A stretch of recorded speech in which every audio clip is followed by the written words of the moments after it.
आज का टॉपिक है वो है हमारा वोल्टेज पर। यानी हमारा जो वोल्टेज है वो किस तरीके का होता है। सबसे पहले अगर वोल्टेज की बात करें तो ये प्रेशर होता है। वोल्टेज हमारा दो प्रकार का होता है, एक एसी वोल्टेज होता है और एक होता है कौन सा, डीसी वोल्टेज। एसी वोल्टेज में क्या होता है और डीसी वोल्टेज में क्या होता है उसको अपन समझते हैं। एसी वोल्टेज आपको पता है अल्टरनेटर वोल्टेज है और डीसी जो वोल्टेज होता है वो डायरेक्ट वोल्टेज होता है। आज मैं आपको बताने वाला हूँ वोल्टेज की वैल्यू क्या होती है। सबसे पहले मैं चलूँगा एसी वोल्टेज पे।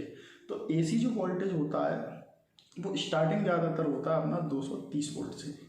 बिस नियम के अनुसार इसको 240 वोल्ट किया गया है। कुछ लोग इसको 230 कहते थे हम पुराने तरीके से, लेकिन बिस नियम के अनुसार इसको हम 240 वोल्ट कहते हैं जो है, ठीक है, सिंगल फेस में। दूसरा जो वोल्टेज की किस्म होती है वो होती है हमारी 415 वोल्ट।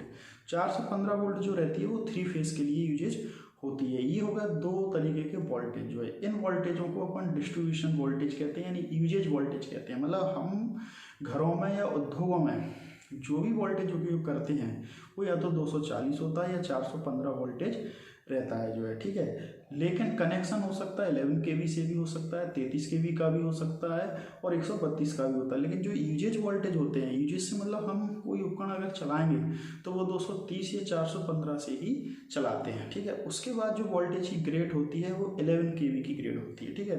11 kV के जो फीडर होते हैं जिससे डिस्ट्रीब्यूशन ट्रांसफर लगता है। तीसरा जो वोल्टेज होता है वो होता है हमारा एक 33 kV का। 33 kV 11 से ऊपर होता है जो है। इसके लिए हम एक उपकेंद्र बनाते हैं जहाँ पे 33 को 11 में बदलते हैं। अब 33 kV से जो ऊपर का वोल्टेज होता है उसको हम बोलते हैं 132 kV का वोल्टेज। पहले 66 kV वोल्टेज चलता था, लेकिन प्रेजेंट समय में 66 kV वोल्टेज को बंद कर दिया गया है। तो अब जो ग्रेड है वो कौन सी आपकी जो है 132 kV वोल्टेज की जो है, ठीक है। उसके बाद जो वोल्टेज की ग्रेड होती है वो होती है 220 किलो वोल्ट जो है। तो 220 kV इसे 220 भी कहते हैं, यानी 220 ये बड़ी ग्रेड होती है। मैं इसको बता दूं आपको टुकड़ों में बांट के कि 132 हो जो 220 होता है, यानी 132 से टावर लाइन चालू हो जाती है। जो भी टावर लाइन चालू होती है वो 132 kV वोल्टेज से स्टार्टिंग होती है। 33 तक खम्भे चलते हैं ज़्यादातर, ठीक है। 11 और जो 33 है इसके लिए खम्भे के थ्रू इसको ट्रांसमिशन किया जाता है, लेकिन 132 जो होती है वो टावर वाली लाइन हो जाती है।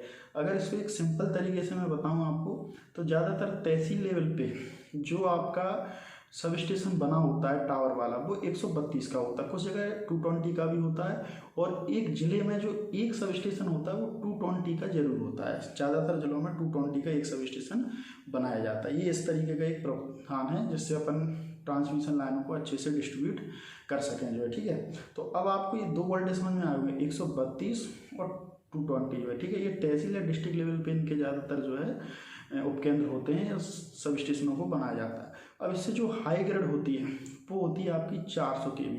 तो 400 kV वोल्टेज बहुत हाई होता है जो है। इसको हम ज़्यादातर सेंट्रल लेवल से चलाते हैं और इनके जो सब स्टेशन है ज़्यादातर वो एक संभाग लेवल पे बनाए जाते हैं। जैसे मेरे क्षेत्र के मैं बताऊं, ग्वालियर हुआ, ठीक है, गुना हुआ और बीना हुआ, ठीक है, भोपाल हुआ। तो इनमें मेरे यहाँ पे जो है 400 kV के भी सब स्टेशन है। 400 kV से एक जो हाई ग्रेड बनी हुई है उसको बोलते हैं अपन 765 जो है। तो 765 kV की जो ग्रेड है ये सबसे बड़ी ग्रेड है और ये नेशनल लेवल से चलती है। जैसे ये बीना से लाइन चालू हुई है तो आगे तक दिल्ली वगैरह है और भी आगे तक ये चली जाती है जो है, ठीक है। तो इस तरीके से क्या होता है अपन वोल्टेज का डिस्ट्रीब्यूशन करते रहते हैं जो है। तो वोल्टेज का डिस्ट्रीब्यूशन 765 kV तक होता है। लेकिन वर्तमान में क्या है कि 1200 kV का भी डिस्ट्रीब्यूशन हमने बना लिया है, ठीक है। तो 1200 kV का डिस्ट्रीब्यूशन भी काफ़ी प्रचलित है, अभी जो है स्टार्टिंग ही किया गया, लेकिन कुछ समय बाद 1200 kV का भी डिस्ट्रीब्यूशन होने लगेगा। 765 का डिस्ट्रीब्यूशन अच्छी तरीके से किया जा रहा है। तो ये थी एसी वोल्टेज की ग्रेड, ठीक है, जिससे आपको ध्यान में रखना चाहिए कि कौन सा वोल्टेज किस तरीके का है। उसके बाद जो डीसी वोल्टेज की ग्रेड होती है उसको मैं आपको बताता हूँ। डीसी वोल्टेज जो सबसे कम वोल्टेज की वैल्यू रहती है वो 1.5 से चलता है। 1.5 वोल्ट, जी हाँ। ये क्या होता है कि जो 1.5 वोल्ट होता है वो सेल होता है आपका, जैसे घड़ी का सेल है या रिमोट का सेल है वो 1.5 वोल्ट होता है। ज़्यादातर जो इलेक्ट्रॉनिक सर्किट होते हैं वो 1.5 से चलते हैं जो, इसलिए अपना जो रिमोट हुए, घड़ी के सेल हुए, इनको अपन एक निश्चित डिजाइन में बनाते हैं 1.5 वोल्ट डीसी में, ठीक है। फिर उसके बाद होता है 3 वोल्ट का होता है, 2 सेलों को अपन लगाते हैं तो वो कितना हो जाता है सीरीज में 3 वोल्ट हो जाता है। फिर कुछ डिवाइसेज होती हैं वो 6 वोल्ट से चलती हैं, 6 वोल्ट की बैटरी भी आती है। कुछ डिवाइसेज 9 वोल्ट की होती हैं, कुछ 12 वोल्ट की भी लगाते हैं हम जो है। और फिर उसके बाद होती है 24 वोल्ट की डिवाइस। तो 12 वोल्ट और 24 वोल्ट यूजेज डीसी है, सबसे ज़्यादा उपयोग करते हैं अपन 12 वोल्ट का और 24 वोल्ट का। उसके बाद कुछ डिवाइसेज होती हैं वो 36 वोल्ट भी होती हैं, ठीक है, 48 वोल्ट होती है, 110 वोल्ट डीसी होती है जो है, और भी आगे फिर बढ़ती हैं 230 वोल्ट होती है। जो हम डीसी मोटरों को चलाते हैं वो 220 वोल्ट डीसी पर चलाती है। ज़्यादातर वो मोटरें होती हैं कितनी पे अपनी 220 वोल्ट डीसी की होती हैं, तो उनको अपन क्या करते हैं 220 वोल्ट डीसी पर चलाते हैं। और आगे बात करेंगे अपन तो 650 वोल्ट डीसी होती है, ठीक है, 1000 वोल्ट डीसी होती है।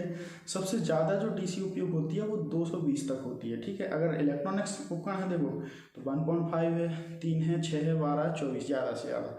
और यदि मोटर है कोई जो है तो वो 220 वोल्ट डीसी पे चलती है। एक सामान्य ग्रेड है डीसी वोल्टेज की।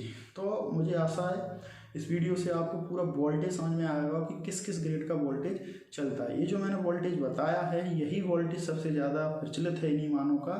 इसके अतिरिक्त जो वोल्टेज होता है वो कोई विशेष उपकरण बनाया है हमने उसके लिए होता है, यानी ये स्टैंडर्डाइज वोल्टेज है पूरा का पूरा जो मैंने आपको बताया है।